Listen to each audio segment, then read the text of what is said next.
Hi, this is Harmeet Sahdev, and I am back with another live on a Saturday morning. So we will wait for people to join in. And today we have a very, very special speaker, an expert on the marketing domain who is going to be here. Hello, Arushi. Hi, Maurya Kant. Hi, Mohit. Hi, Ayushi. Thank you guys for joining. You can send it more, this live to more friends so that more friends of yours can come and see the live. Because today's topic is absolutely very, very interesting, which is urgent versus important. And we have a very, very efficient speaker here. She is an expert in the marketing domain. And if you guys have any questions about marketing, the question is pinned in the chat.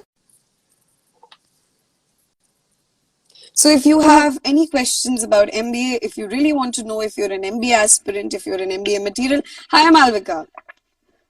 Hi, Harmeet. How are you? I'm Good morning. Good morning to you. Good morning. So I was just quickly telling my audience, Malvika, that if they are an MBA aspirant and if they really want to do MBA, there is a free eligibility checker in the link in the bio. You can actually go there and it's free. You can actually know if you're eligible enough for MBA or not. Moving on, today we have Malvika here with us. Hi, Malvika. She is a AVP marketing and she has a very... Am I audible?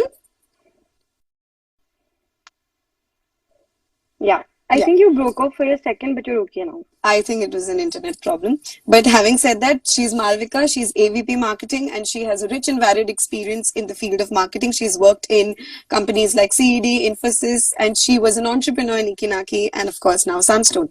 Hi, Malvika.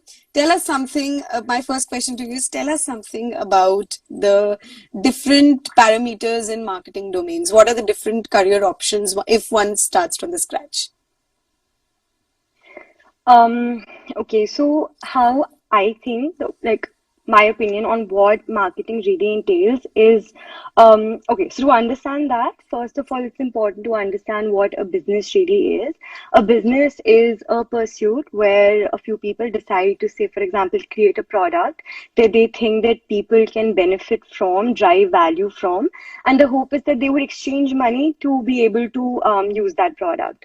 And marketing is a function or a set of activities for that business that help them communicate what they're doing, talk about that product to a larger audience, and to really get people interested in that product and exchange that value of money. So what that really means within marketing is to try to understand what people want, to build the right product for them, and then also communicate the value to them. And every marketing activity, goal, objective generally revolves around those things. And in a marketing team, there are lots of different roles, lots of different people trying to do that in different ways.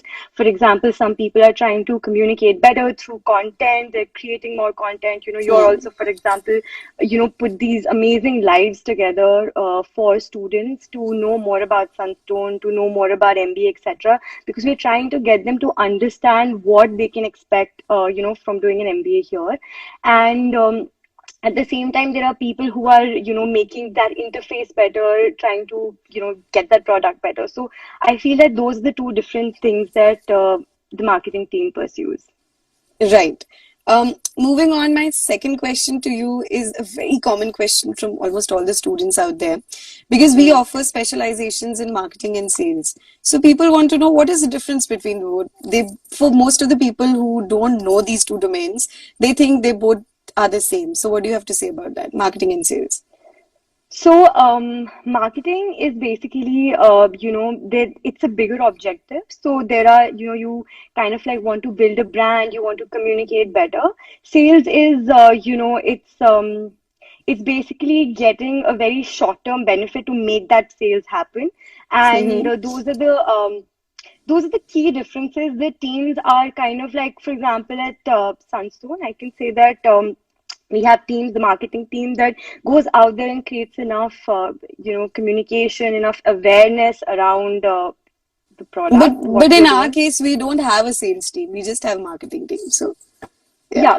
yeah, that's true. But we do a lot of, for example, we get okay, like Yeah. So that is the thing.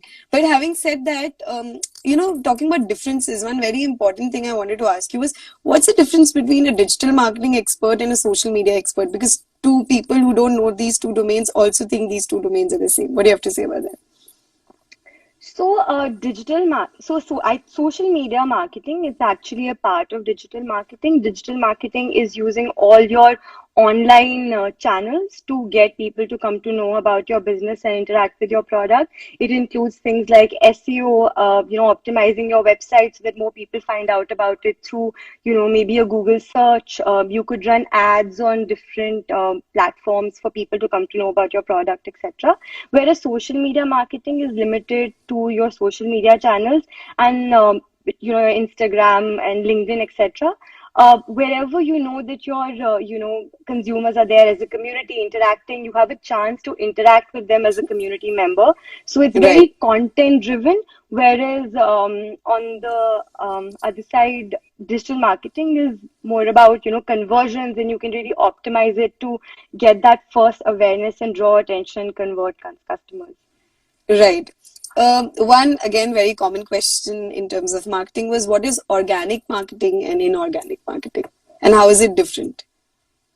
So inorganic marketing is when you are putting in money behind your channel. So for example, when you're running an ad, you're actually putting you're spending some money on putting that ad out there, so it is an outbound effort. You're putting an effort to catch attention, whereas organic is when the customer finds out about you on their own, because they might fall upon a certain content piece somewhere, so they kind of like find out about you essentially.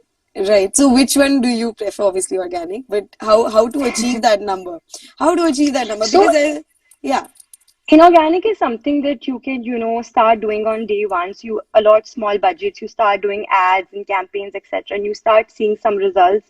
Mostly when you start kind of like, putting in more money in the same proportion, your results keep increasing as well. However, organic is something that takes more time to build. You have to be more true